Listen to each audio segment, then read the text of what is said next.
kids, welcome back. I'm excited you're here. So I had the opportunity to go and speak at a MOPS group, which is like a dream come true for me. I love MOPS. It stands for Mothers of Preschoolers, and I have been going to MOPS except for this year, this semester, this first semester I've taken off in 8 years. I've been going since my oldest was 5 weeks old, and it's just changed everything. It has made me a better mom. It's made me a better wife. It's made me a better just like person inside my own head. And I've always loved the speakers. They've been my favorite part. I just want to soak up every ounce of wisdom that they have, and I want to learn from their mistakes and grow from the experience that they have had and that they're sharing with us. And so I've always kind of wanted to be a speaker, even before I felt like I had anything to say, even before I had any like life experiences that were important. I've wanted to speak. So having a MOPS group call me and ask me to speak was like a dream come true. It's amazing. I hope that I blessed them, and I hope I did. Okay, it's hard. I'm back, everybody. I'm back. I'm so crazy good, so that's my thing. Bye-bye. 4-year-olds are out of control. Okay, so one of the things I talked with them about, I talked about balance in the little years, and I thought balance was a good topic because it looks different for everybody. My balance is not going to be the same as somebody else's. Okay, shh.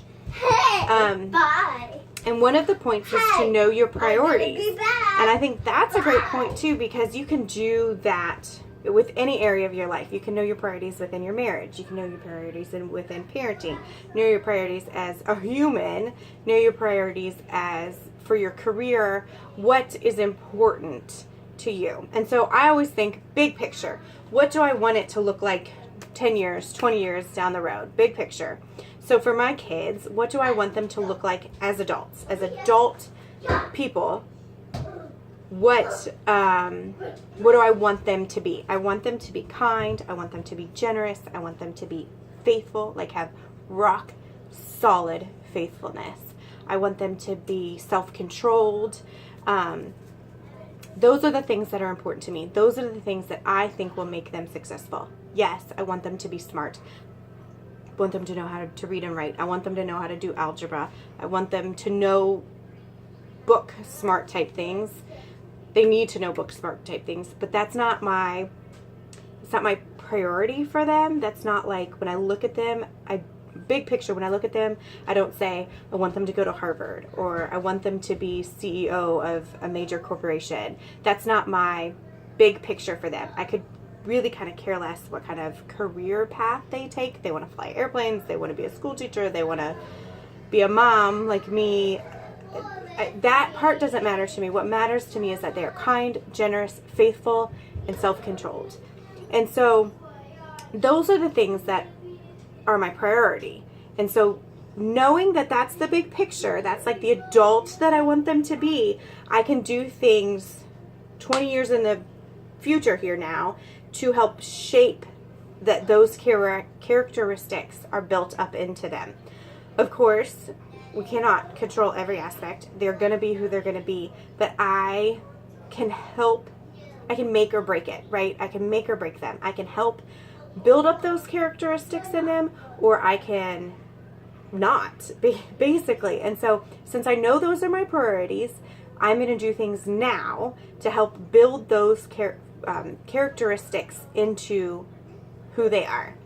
And so there's this saying, any road, if you don't know where you're going, any road will get you there. You have to have the big picture. Like, you have to know where you're going. Because if this is my goal over here, I'm not going to take a path that sends me this way. Because if I go this direction, I ain't never going to make it over here. So knowing your big picture and what your priorities are 20 years down the road is going to help you get there. And like I said, you can use that as a marriage. Like, where do you want your marriage to be in 20 years? What do you want it to look like? If you want it to be rock solid and you want to have a friendship with your husband, don't stir up bitterness and grief and strife and harbor the bitterness now and let that seed grow now if you want to have a relationship later. Do you see what I'm saying? Like, we have to do things intentionally now that are going to mold what we're going to have later. So that was one of the things that I shared with them. There's a speaker that I really love. Yes, hon. No. Put it back. We'll have one in a little bit. She's trying to eat cookie dough. There's a speaker that I really love. Her name is Julie Barnhill, and she's hilarious, and she is painfully honest. Like, she just, and I say painfully, I don't mean like, I mean, it must be hard for her to be so honest, because it's amazing to hear as somebody in the audience her share her stories, because it's so real, and it's like yeah, I've been there, I've done that, I know what she's talking about. But she's also hilarious, but one of her catchphrases is in the light of eternity. So in the light of eternity, it doesn't matter that the kids didn't get a bath tonight. In the light of eternity, it doesn't matter that the kids didn't get into the Spider-Man. There you go. The gifted program at school. It does. In the light of eternity, it doesn't matter that my first grader didn't make straight A's on a test or in first grade, right? In the light of eternity, that stuff doesn't matter. So knowing that phrase and knowing your priorities helps you let go of the little things that just don't matter.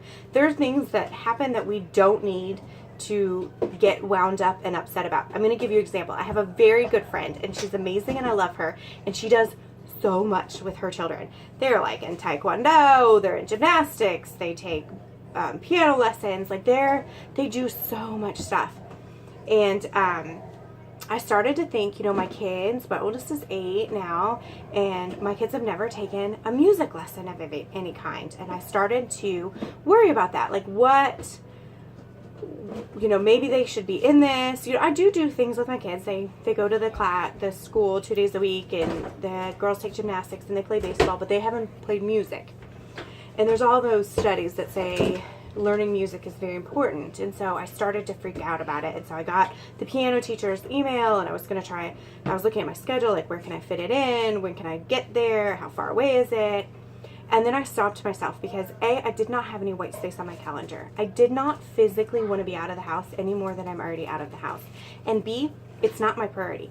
I did not say that when my kids are adults, I want them to be master pianists, right? I didn't say that. If they are amazing at piano as an adult, that's a wonderful thing, and that's great. But that wasn't my priority for them. So, since there was no white space on the calendar, and I didn't have the desire to be lugging kids to one more place throughout the week, I decided to let it go. That is something that we can pick up in the future if we decide to pick up in the future, but it's not important because it wasn't my priority. Now, not saying that my girlfriend is making anything wrong. She is making her priorities for her family and what is best for her family, and she has balance, and that's wonderful, and that works for her, but it doesn't work for me and our family, and that's okay. Everybody's balance is different, everybody's priorities are different, and that's fine. What you need to do is know your priorities and know how to find that balance within those priorities. So that's just one example of letting go of the little things and why it's important to know our priorities. Because if I didn't have like my priority list in my head of what I want my kids to be, then I would be running all over the world trying to do all of these things for my children that are all great things, but it's not what's best for my family, right? So that's kind of a little snippet of what I shared with them in trying to find priorities. And like I said, you can do that with things all over the map. Like, what do I want to be as a speaker? 20 years from now, where do I want to be as a speaker? What kind of things can I do now, today, to make that stuff happen? You can do it with anything.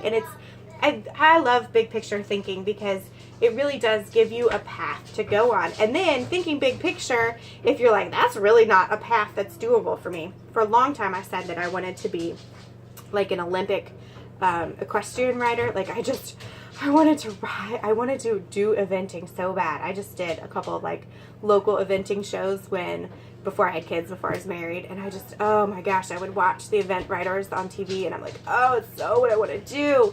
But the path to get you there was not a path that I wanted to take. I didn't want to spend oogles amounts of money. I didn't want to put my entire life on hold to, ride 24/7, and it's the path. So the big picture is something that I wanted, but the path, I didn't want it enough to take that path, is what I'm trying to say. So if you can think big picture, what do you want big picture? You can think about the path that needs to get you there, and if that path is not something you're willing to do, then you need to change your big picture, and that's okay. That's a good thing. It helps you figure out your balance and your priorities. So anyway, I hope this all made sense. I hope y'all are doing well, and I will talk to you next time.